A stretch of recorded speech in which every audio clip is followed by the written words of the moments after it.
క్షమించక మన్నించి మనసు ఇప్పుడైనా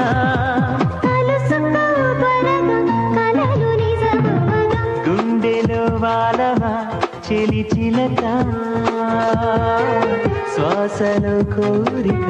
విన్నావుగా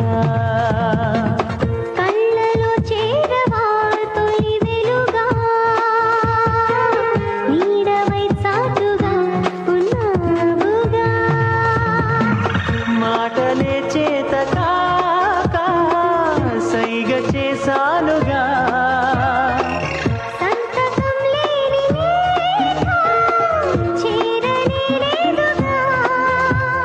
కలుసుకో త్వరగా కలలు నిజమవగా